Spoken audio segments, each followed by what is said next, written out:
Sila pala ang mga sikat na artistang napabalitang naging malupit sa kasambahay.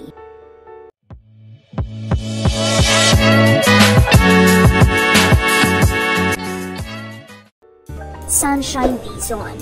Humingi ng saklolo sa radio show na Raffy Tulfo in action ang dating yaya ng mga anak ng aktres at ni Timothy Tan na si Annabelle noong 2019. Hinaing nito na basta na lang daw siyang tinanggal sa trabaho at pinagbawalan pang kunin ang mga naiwan niyang gamit sa bahay ng aktres. Ito ay nang nag-day off siya at hindi agad nakabalik kinabukasan dahil sa trangkaso. Aminado siya sa kanyang pagkakamali nang hindi niya nasagot ang tawag ni Timothy at nang hindi siya nakapagpaalam sa pagliban sa trabaho. Dininay naman niya ang bintang ng mister ni Sunshine na tinangay nito ang iPhone 5 na ipinahiram sa kanya para sa emergency. Nagkaproblema rin sa SSS at PhilHealth ng kasambahay kaya't sa huli ay iminungkahi ni Tulfo na bayaran na lang ni Timothy ang share nito bilang employer sa SSS at PhilHealth ni Annabelle at ibinigay ang kagamitan nito. Claudine Barreto. Hindi naging maganda ang imahe ng aktres bilang employer dahil matatanda ang madalas siyang kasuhan ng kanyang mga kasambahay. Makailang beses din nangyari ang pagbibintang at pagpapakulong nito sa kanyang mga katulong. Kagaya sa kaso ng dalawang kasambahay na nagsampa sa kanya ng kasong robbery at grave coercion taong 2014. Nag-ugat ang reklamo ng akusahan sila ni Claudine sa umano'y pagtatangkang kunin ang mga alahas nito sa bahay niya sa Loyola Grande Villa. Kaya't nagsampa ang aktres ng reklamong qualified theft laban sa dalawa. Ngunit sa huli, ibinasura ng Marikina Prosecutor's Office ang dalawang reklamo ng mga katulong laban kay Claudine.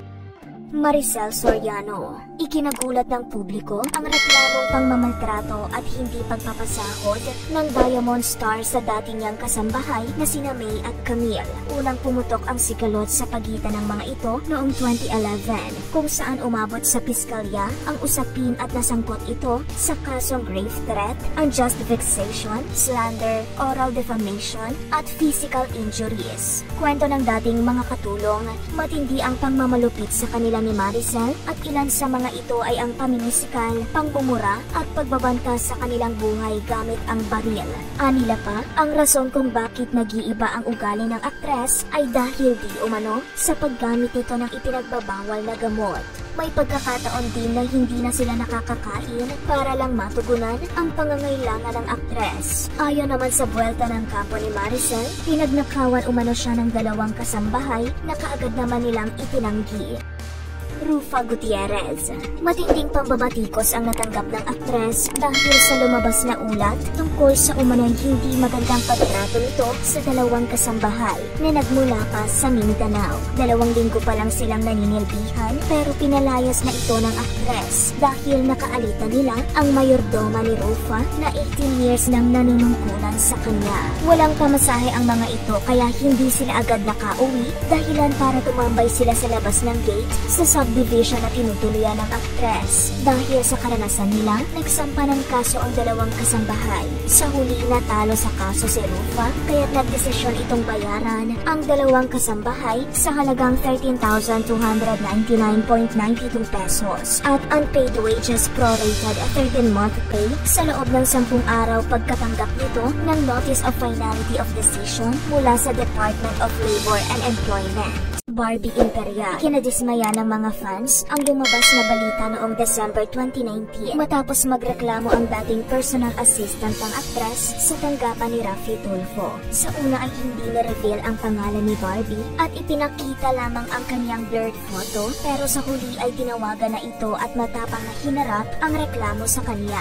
Ayon sa claim ng former PA na si Annalyn Revilla, para raw siyang ginawang katulong nito at ng kapatid at nanay ni Barbie dahil hindi na parte ng kanyang trabaho ang ibang ipinapagawa sa kanya. Reklamo pa nito na 7,000 pesos lang ang pasahod sa kanya ng aktres na mababa pa sa minimum wage sa Metro Manila. Isa pa sa hinaing niya ay nang ipagkalat umano ni Barbie na magnanakaw siya, bagay na hindi naman daw totoo.